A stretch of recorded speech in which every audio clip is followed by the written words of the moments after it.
தாவேக்கா முதல் முறையாக பட்ஜெட் தாக்குதல் பண்ணிக்கிறாங்க. இதில் விளையாட்டுக்கு மட்டும் 1051 கோடி ஒதுக்கியிருக்காங்க.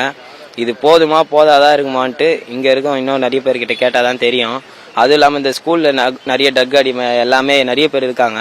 அவங்கள வந்து அதை விடுவிக்க கொஞ்சம் இன்னும் ஆக்ஷன் எடுக்கணும். எடுத்து ஸ்போர்ட்ஸில் அவங்களுக்கு இன்னும் கொஞ்சம் கவனம் செலுத்தணும். எந்த ஸ்கூல்லுமே நான் படித்த ஸ்கூல்லே ஸ்போர்ட்ஸு கிடையாது. ஒரே 2 ஸ்போர்ட்ஸுக்கு ஹாக்கி அது மாதிரி தான் இருக்குது.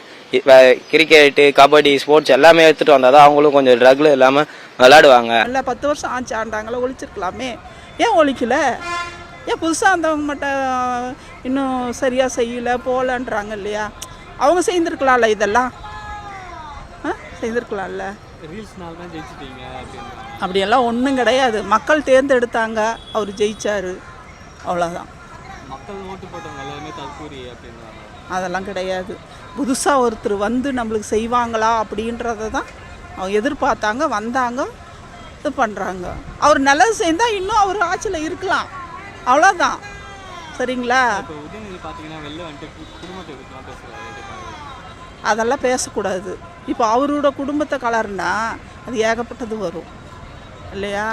அதனால் யாரும் மக்களுக்கு என்ன செய்கிறாங்களோ அதை மட்டும் பார்த்துக்கணும். சரியா? என்ன செய்கிறாங்க, உங்களுக்கு என்ன முக்கியமோ, இளைஞருக்கு இப்போ படிப்பு, பின்ன குழந்தைங்களுக்கு பாதுகாப்பு பண்ணுவாங்க. நீங்க கொஞ்சம் பெரிய ஆள் ஆயிடுங்களா, உங்க ஃபேமிலி மெம்பர்ஸை டவுன் பண்ண ட்ரை பண்ணுவாங்க, அம்மா அப்பாவை தவிர கூட பிறந்தவங்களே.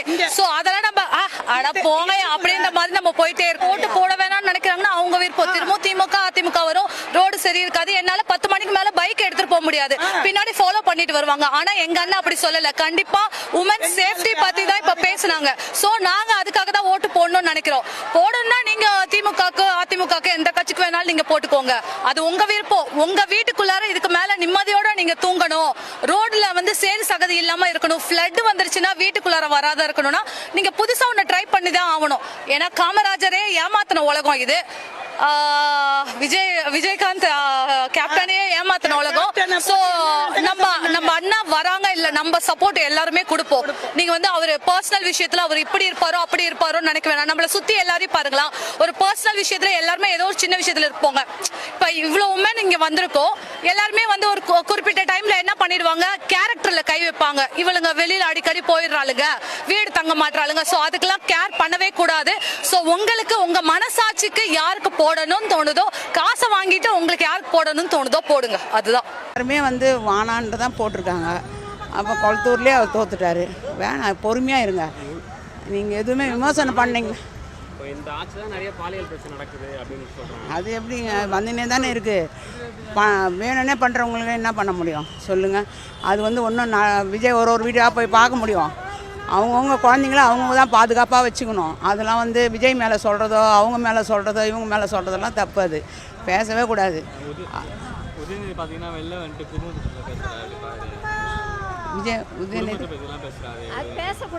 குடும்பத்தை பற்றி பேசக்கூடாது. குடும்பத்தை பற்றி விஜய் பேசலையே இது வரைக்கும். ஒரு உதயநிதியா, அது தப்பு தானே.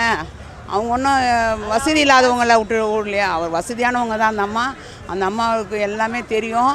நான் இப்போ இருக்கட்டும், அவர் களத்தில் இறங்கியிருக்காரு. அந்த களத்தில் இறங்கும்போது அவர் குடும்பத்தை பார்த்துருந்தா களத்தில் இறங்க முடியாது.